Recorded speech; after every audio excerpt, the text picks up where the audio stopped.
Pentahbisan Bait Suci. Tabut perjanjian dipindahkan dan kemuliaan Tuhan memenuhi Bait Suci.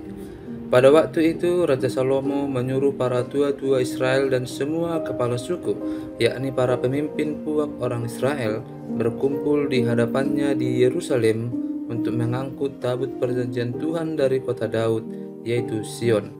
Maka pada hari raya di bulan Etanim, yakni bulan ketujuh, berkumpullah di hadapan Raja Salomo semua orang Israel. Setelah semua tua-tua Israel datang, maka imam-imam mengangkat tabut itu.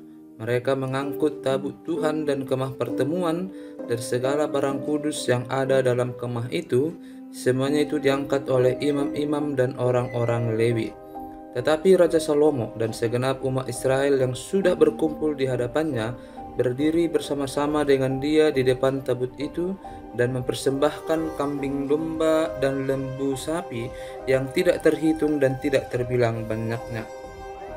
Kemudian imam-imam membawa tabut perjanjian Tuhan itu ke tempatnya di ruang belakang rumah itu di tempat Maha Kudus, tepat di bawah sayap kerub-kerub. Sebab kerub-kerub itu mengembangkan kedua sayapnya di atas tempat tabut itu, sehingga kerub-kerub itu menudungi tabut serta kayu-kayu pengusungnya dari atas. Kayu-kayu pengusung itu demikian panjangnya, sehingga ujungnya kelihatan dari tempat kudus yang di depan ruang belakang itu, tetapi tidak kelihatan dari luar, dan disitulah tempatnya sampai hari ini. Dalam tabut itu tidak ada apa-apa selain dari kedua loh batu yang diletakkan Musa ke dalamnya di Gunung Horeb, yakni loh-loh batu bertuliskan perjanjian yang diadakan Tuhan dengan orang Israel pada waktu perjalanan mereka keluar dari tanah Mesir. Ketika imam-imam keluar dari tempat kudus, datanglah awan memenuhi rumah Tuhan, sehingga imam-imam tidak tahan berdiri untuk menyelenggarakan kebaktian oleh karena awan itu, sebab kemuliaan Tuhan memenuhi rumah Tuhan. Pada waktu itu berkatalah Salomo, Tuhan telah menetapkan matahari di langit, tetapi ia memutuskan untuk diam dalam kekelaman. Sekarang, aku telah mendirikan rumah kediaman bagimu, tempat engkau menetap selama-lamanya. Tuhan menepati janjinya kepada Daud. Kemudian berpalinglah raja lalu memberkati seluruh jemaah Israel, sedang segenap jemaah Israel berdiri. Ia berkata, "Terpujilah Tuhan Allah Israel, yang telah menyelesaikan dengan tangannya apa yang difirmankannya dengan mulutnya kepada Daud ayahku demikian. Sejak aku membawa umatku Israel keluar dari Mesir, tidak ada kota yang kupilih di antara segala suku Israel untuk mendirikan rumah di sana sebagai tempat kediaman namaku, tetapi aku telah memilih Daud untuk berkuasa atas umatku Israel." Lalu raja melanjutkan, "Ketika Daud ayahku bermaksud mendirikan rumah untuk nama Tuhan Allah Israel, berfirmanlah Tuhan kepadanya, Engkau bermaksud mendirikan rumah untuk namaku, dan maksudmu itu memanglah baik. Hanya bukanlah engkau yang akan mendirikan rumah itu, melainkan anak kandungmu yang akan lahir kelak. Dialah yang akan mendirikan rumah itu untuk namaku." Jadi Tuhan telah menepati janji yang telah diucapkannya. Aku telah bangkit menggantikan Daud ayahku dan telah duduk di atas tahta kerajaan Israel, seperti yang difirmankan Tuhan. Aku telah mendirikan rumah ini untuk nama Tuhan Allah Israel, dan telah menyediakan di sana tempat untuk tabut yang memuat perjanjian yang telah diadakan Tuhan dengan nenek moyang kita ketika mereka dibawanya keluar dari tanah Mesir. 2 Salomo.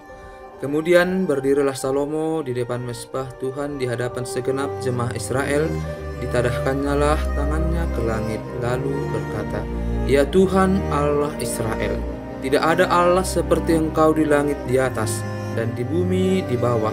Engkau yang memelihara perjanjian dan kasih setia kepada hamba-hambamu yang dengan segenap hatinya hidup di hadapanmu. Engkau yang tetap berpegang pada janjimu terhadap hambamu Daud ayahku, dan yang telah menggenapi dengan tanganmu apa yang kau firmankan dengan mulutmu, seperti yang terjadi pada hari ini. Maka sekarang, ya Tuhan Allah Israel, peliharalah apa yang kau janjikan kepada hambamu Daud ayahku dengan berkata, keturunanmu takkan terputus di hadapanku, dan tetap akan duduk di atas tahta kerajaan Israel, asal anak-anakmu tetap hidup di hadapanku, sama seperti engkau hidup di hadapanku. Maka sekarang, ya Allah Israel, biarlah kiranya menjadi nyata keteguhan janji yang telah kau ucapkan kepada hambamu Daud ayahku. Tetapi benarkah Allah hendak diam di atas bumi? Sesungguhnya langit, bahkan langit yang mengatasi segala langit pun tidak dapat memuat engkau, terlebih lagi rumah yang kudirikan ini. Maka berpalinglah kepada doa dan permohonan hambamu ini, ya Tuhan Allahku. Dengarkanlah seruan dan doa yang hambamu panjatkan di hadapanmu pada hari ini. Kiranya matamu terbuka terhadap rumah ini siang dan malam, terhadap tempat yang kau katakan, namaku akan tinggal di sana. Dengarkanlah doa yang hambamu panjatkan di tempat ini, dan dengarkanlah permohonan hambamu dan umatmu Israel yang mereka panjatkan di tempat ini, bahwa engkau juga yang mendengarnya di tempat kediamanmu di sorga. Dan apabila engkau mendengarnya, maka engkau akan mengampuni.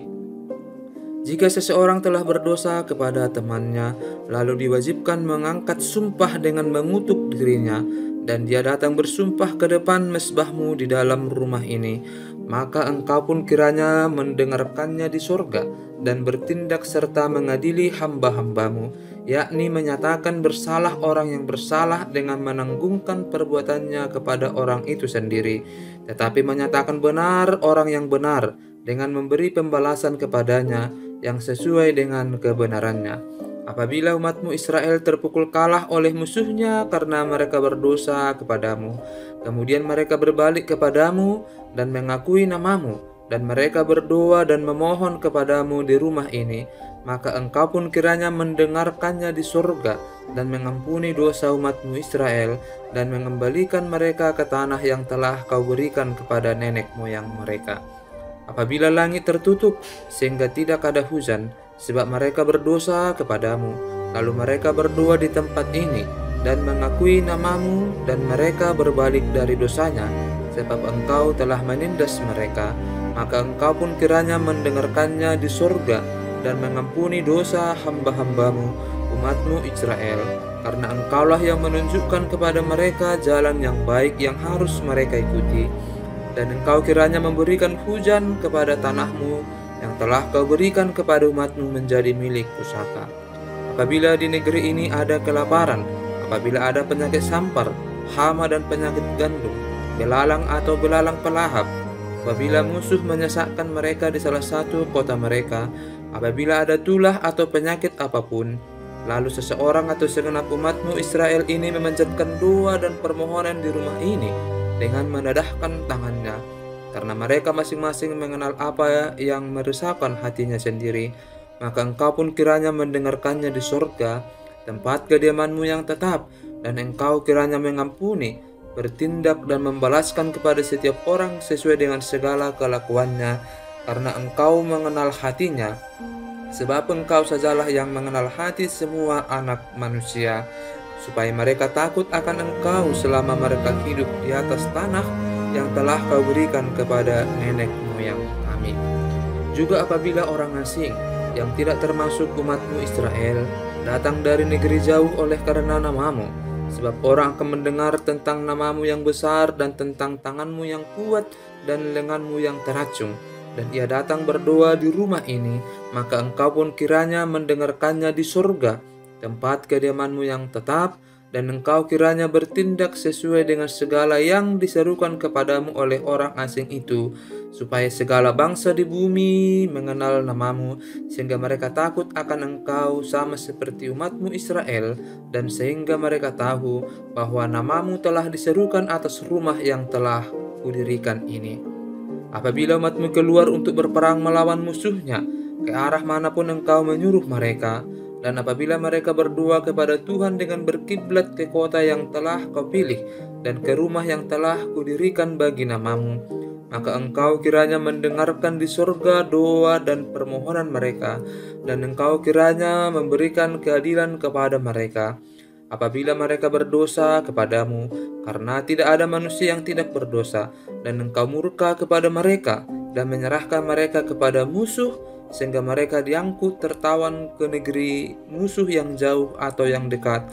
Dan apabila mereka sadar kembali dalam hatinya di negeri tempat mereka tertawan, dan mereka berbalik dan memohon kepadamu di negeri orang-orang yang mengangkut mereka tertawan dengan berkata, kami telah berdosa, bersalah dan berbuat fasik.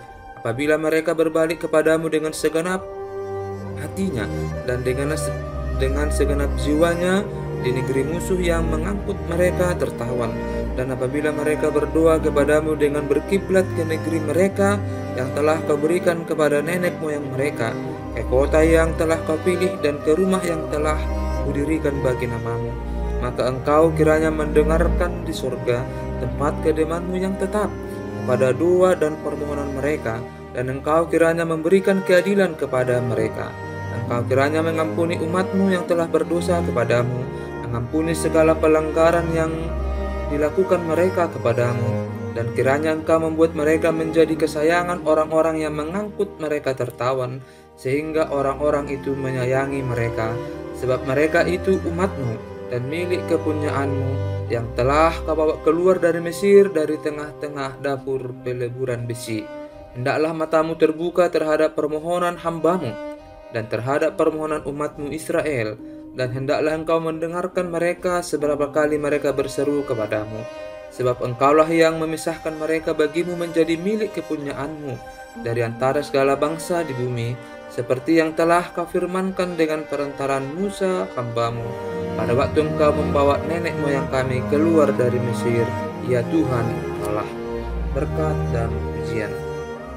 Ketika Salomo selesai memanjatkan segala doa dan permohonan itu kepada Tuhan, bangkitlah ia dari depan mezbah Tuhan setelah berlutut dengan menadahkan tangannya ke langit. Maka berdirilah ia dan memberkati segenap jemaah Israel dengan suara nyaring, katanya, terpujilah Tuhan yang memberikan tempat perhentian kepada umatnya Israel, tepat seperti yang difirmankannya dari segala yang baik yang telah dijanjikannya dengan perantaran Musa, hambanya. Tidak ada satupun yang tidak dipenuhi. Kiranya Tuhan Allah kita menyertai kita sebagaimana ia telah menyertai nenek moyang kita. Janganlah ia meninggalkan kita dan janganlah ia membuangkan kita, tetapi hendaklah dicondongkannya hati kita kepadanya untuk hidup menurut segala jalan yang ditunjukkannya, dan untuk tetap mengikuti segala perintahnya dan ketetapannya dan peraturannya yang telah diperintahkannya kepada nenek moyang kita. Hendaklah perkataan yang telah kupohonkan tadi di hadapan Tuhan, dekat pada Tuhan Allah kita, siang dan malam, supaya ia memberikan keadilan kepada hambanya dan kepada umatnya Israel menurut yang perlu pada setiap hari, supaya segala bangsa di bumi tahu bahwa Tuhan Allah dan tidak ada yang lain. Dan hendaklah kamu berpaut kepada Tuhan Allah kita dengan sepenuh hatimu dan dengan hidup menurut segala ketetapannya dan dengan tetap mengikuti segala perintahnya seperti pada hari ini. Korban pentahbisan dan perayaan. Lalu raja bersama-sama segenap Israel mempersembahkan korban sembelihan di hadapan Tuhan. Sebagai korban keselamatannya kepada Tuhan, Salomo mempersembahkan 22.000 ekor lembu sapi dan 120.000 ekor kambing domba. Demikianlah raja dan segenap Israel mentahbiskan rumah Tuhan itu. Pada hari itu juga raja menguduskan pertengahan pelataran yang di depan rumah Tuhan, sebab disitulah ia mempersembahkan korban bakaran, korban sajian dan segala lemak korban keselamatan. Sebab mezbah tembaga yang di hadapan Tuhan itu terlalu kecil untuk memuat korban bakaran dan korban sajian dan segala lemak korban keselamatan itu. Lalu Salomo mengadakan perayaan pada waktu itu juga di hadapan Tuhan Allah kita selama 7 hari bersama-sama dengan seluruh Israel, suatu jemaah yang besar, dari jalan masuk ke Hamat sampai sungai Mesir. Pada hari yang ke-8 disuruhnya bangsa itu pergi, maka mereka memohon berkat untuk raja, lalu pulang ke kemah mereka sambil bersuka cita dan bergembira atas segala kebaikan yang telah dilakukan Tuhan kepada Daud hambanya dan kepada orang Israel umatnya. Tuhan menampakkan diri kepada Salomo untuk kedua kalinya. Ketika Salomo selesai mendirikan rumah Tuhan dan istana raja dan membuat segala yang diinginkannya, maka Tuhan menampakkan diri kepada Salomo untuk kedua kalinya, seperti ia sudah menampakkan diri kepadanya di Gibeon. Firman Tuhan kepadanya, "Telah kudengar doa dan permohonanmu yang kau sampaikan ke hadapanku. Aku telah menguduskan rumah yang kau dirikan ini, untuk membuat namaku tinggal di situ sampai selama-lamanya. Maka mataku dan hatiku akan ada di situ sepanjang masa.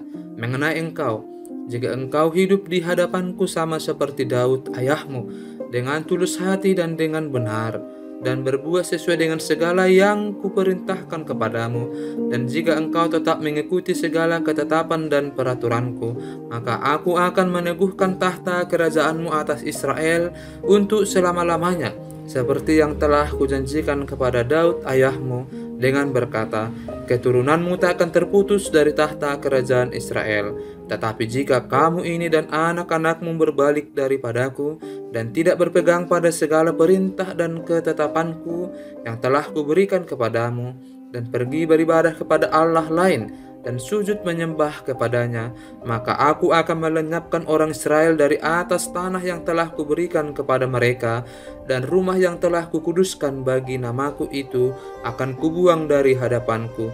Maka Israel akan menjadi kiasan dan sindiran di antara segala bangsa, dan rumah ini akan menjadi reruntuhan, sehingga setiap orang yang lewat akan tertegun, bersuit dan berkata, apakah sebabnya Tuhan berbuat yang demikian kepada negeri ini dan kepada rumah ini?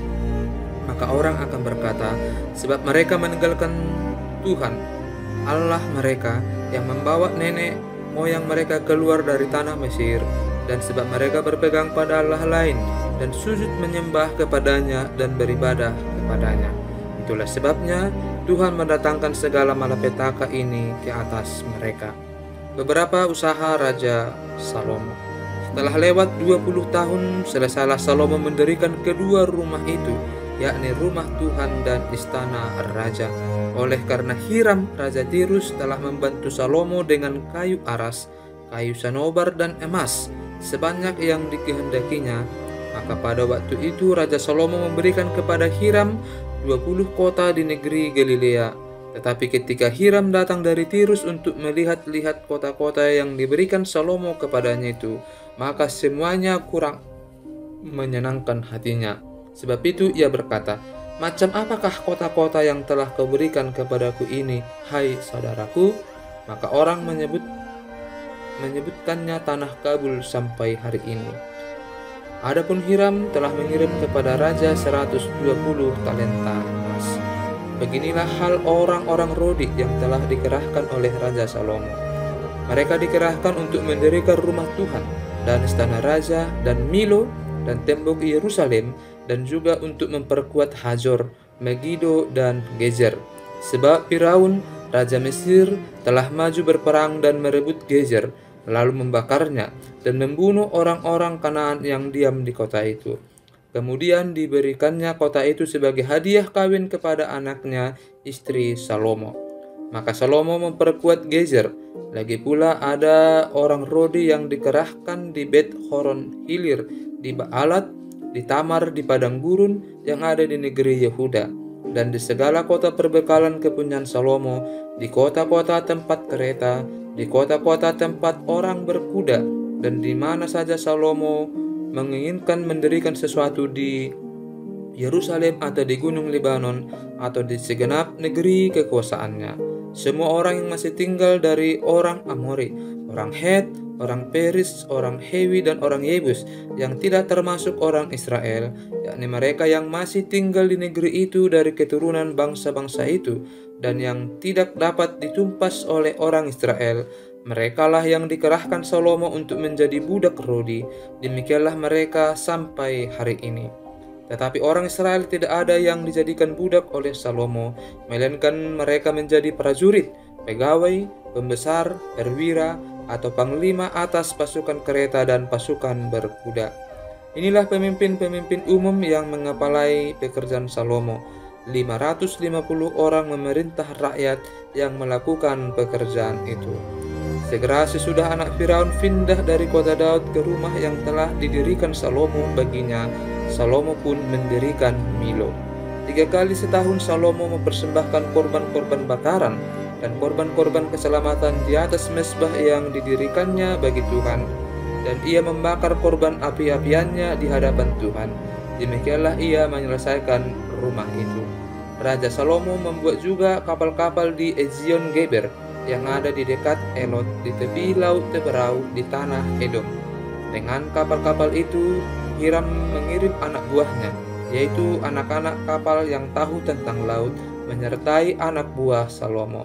Mereka sampai ke Ofir, dan dari sana mereka mengambil 420 talenta emas yang mereka bawa kepada Raja Salomo.